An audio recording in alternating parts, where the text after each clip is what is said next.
can manage until the finish line without crash, but even make many mistakes. So I'm very happy. Thank you. Up for fourth race at Aragon and went down again today, and it's just never over till it's over. So we got 3 riders still in that place yesterday. His previous best had been a couple of 11ths, in fact a string of 11ths included in races at Motorland Aragon. Right, so we're under starters orders for a 17 lap race. Smoke coming from Alonso's bike. Yes, the Pedro Acosta's bike. That's Pedro Acosta's bike. Smoke or steam coming from there. Very, very strange. But I wonder, because it could have sprung a leak anyway. He's away off down the straight. The smoke is cleared, or the steam is cleared. He's into the first corner first. You can see that damp patch on the inside there on the left-hand side of the track. But they're all safely through it. And it's Acosta that has the advantage over the 96 of Daniel Holgado.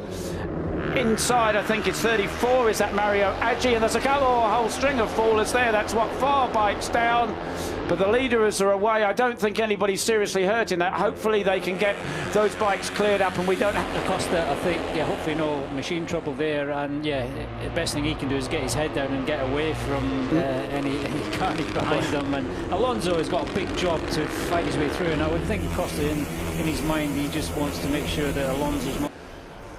And Acosta has the advantage of a clear road in front of him, and as Neil says, he's the best way to stay out of trouble. He knows exactly what he's doing. He's led from the front many times this year, and of course Daniel Holgado is in second place. He's chased him down before too, so I wouldn't put it all back at the reflection in the HJC helmet visor there. Superb shot. And there is Alonso riders involved. Ton Munoz at Valencia. Yeah, too bad Villeneuve and Scott Ogden, both guys that were performing well yesterday. So good for them. But 2 more races next weekend, so hopefully they're okay. And Izan Guevara got the door firmly shut on him there as he tried to go. Somebody backed it in, didn't they? They just, I think they got into, just jumped on the brake. I don't know. Either on the either on the rear brake. Looked like that was Philip Tom that started that domino effect off there on the inside. It's a bit it's a bit unfortunate, a bit of a touch there. Oh, well, just one of those things, unfortunately. Absolutely superb stuff. It's all on there. Thrilling stuff. Ivan Ortola is in 4th place. Then Izan Guevara behind him in 5th. And where is Alonso? Still down in 10th place. So now 9th. So Alonso still got some work to do as Holgado takes the advantage. He takes the lead, but Holgado obviously pushing things right on the limit there. He's got David Munoz there as well.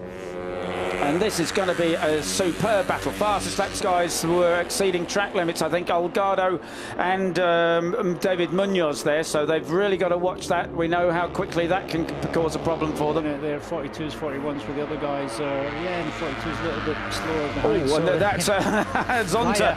That's Jose got in fire, the other 80 machine. That is David Alonso, the 14-year-old Colombian. He crossed the line in 9th place. There, so of course, things are different to the conditions yesterday. They're different to the conditions that they had through practice and qualifying on Friday, and maybe Alonso's bike setting just not working quite as well. Not to put the curse on anybody, but he's raced with Holgado excessive, and it can be a clean battle. And that, you can see the 4 guys behind, and that is Guevara, Ortola, Aji and Salvador. So Salvador is my podium from yesterday, his win from yesterday. Not at all. The leading trio got great pace. Ortola and down the straight. It's interesting to see that Holgado can pull out of the slipstream and at least get alongside Acosta, because Holgado's a slightly beefier guy than Acosta there. Instead of just hanging back in 3rd place, watching the gap back to the battle for 4th, which he could so easily do. And here is the number 80 of David Alonso. He is in 8th place, so he's the man who's making up ground rather than Alonso here, who at least now he's got clear of that grip. So, and Acosta! A big, nasty moment. Yeah, that's I was about to say. What?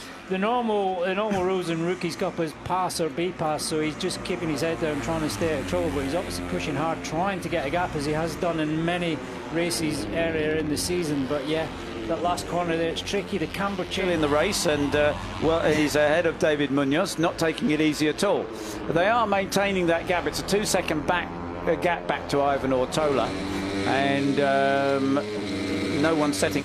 No, I mean, he's in the slipstream there. He's pulled out of the slipstream. Yeah. We saw Olgado actually get alongside him out of the slipstream, and this time actually Acosta's gone 6, but they're not maintaining that pace really. Oh, and that was a little bit of a moment. He went wide, and Colin Fire went nicely underneath him. Yeah. So it looks to me as though Alonso's not feeling quite as comfortable as he was yesterday, Neil.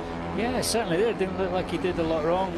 And that's the leading trio, still going all hammer and tongs. Superb stuff, almost 3 abreast, but it's Olgado who has the slightest advantage over Acosta and David Munoz. Acosta the championship. Yeah, indeed. And in fact, the other guys, you know, here next week and just on riding his bike and trying to win a couple of races rather than having to think about the championship for another week. Yeah, we've seen very different end of seasons. Yeah, had a good long look round there just to see what was going on behind them, and yeah, quite a nice view actually. We only got Munoz to see, and you can see a big gap to the other bunch, so he's in a good position. And Salvador now is up into 4th place, so let's see what he can do as Acosta takes the lead. Olgado, and there is Fire and David Alonso, and the gap back, it's 3 seconds, so Salvador's got up there into 4th place, but he's still a couple of tenths off the pace that Acosta and the guys are doing in front. He needed to get a good start, but I thought he might have been a bit further up as well. The Indonesian rider and Colin Fire there. Yeah, there's the 35-1, and don't forget that damp patch on the inside, and it's Acosta who just moves across and takes the line away from Olgado, with David Munoz there as well. They certainly still aren't keen to go into that left-hander on anything more than one racing line. So the 33 now of Guevara has taken up 4th place. You know, as you said, Neil, you know, Acosta was minding his own business yesterday and got taken out. So he's got a clear track in front of him now, but whether he can do anything about that gap, I'm not so sure. So is Olgado going to have a go? Is he going to go around the outside of it? He railed his championship effort. That's a great battle, isn't it? The 38 of David Salvador, yesterday's winner, now, as Neil says, at the head of that group. He's got the 33 of Izan Guevara behind him, then the 24 of Ivan Ortola. And there were so many damp patches. The riders would rush into corners, and then they'd see they weren't going to make the corner, had to pick up and then run wide. And he came, you know, he'd done very little sort of top-level racing when he joined the Cup last year, and he was 13th with 2 6th places at the Red Bull Ring. This year he's just watching them battle it out, and I wonder if he's just waiting there and he's going to make his big play at the end of the race. There are 6 laps remaining, still plenty of action left in this race, and David Munoz picks up a really good slipstream this time down the straight. Acosta has the advantage again. Olgado pulls out alongside.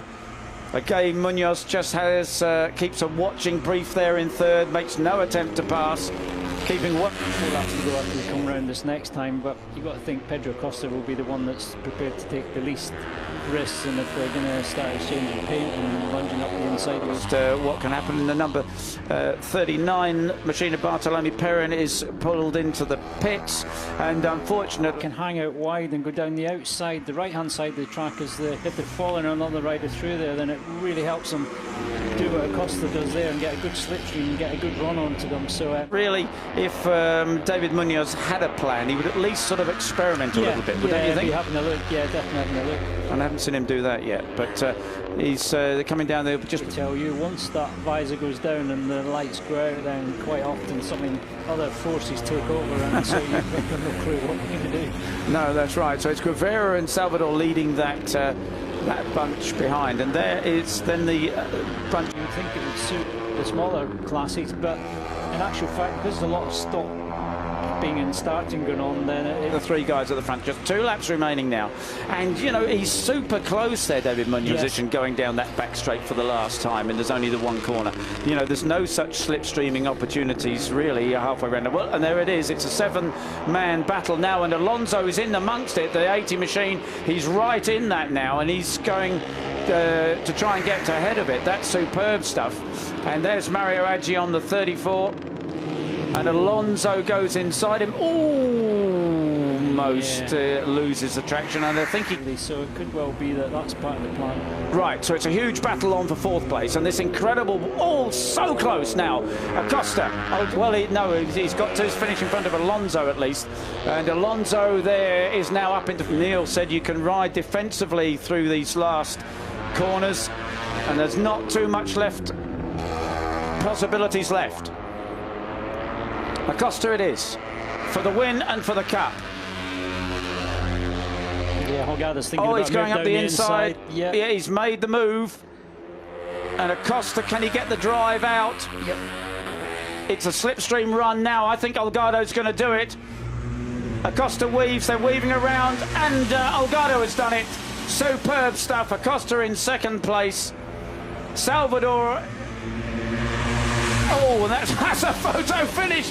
Fantastic. It says Alonso, Guerrero, Ortola and Salvador Sace. Well, of course he would have liked to take the victory, but 2nd place, not too shabby at all. Not too shabby. And a superb cup champion. Well, fabulous stuff. The 16-year-old Spaniard. The road well. No one was doing anything silly. Pedro Costa did everything he could, but also kept it safe, and it turned out to be a classic last corner pass. It's very difficult. You can be defensive, but it's very difficult because if you do. Well, so he's a little bit unlucky, but he'll be back next year, and of course, very much one of the favourites to take the 2021 Cup. Plays Zonta for the Netherlands in 11th. Alex Escribertelli, he had his long lap penalty. The Italian Alex Milan, he also had a ride up, who was the last of the points, the last of the finishers. Bartolomé Perrin, yes, I said he pulled.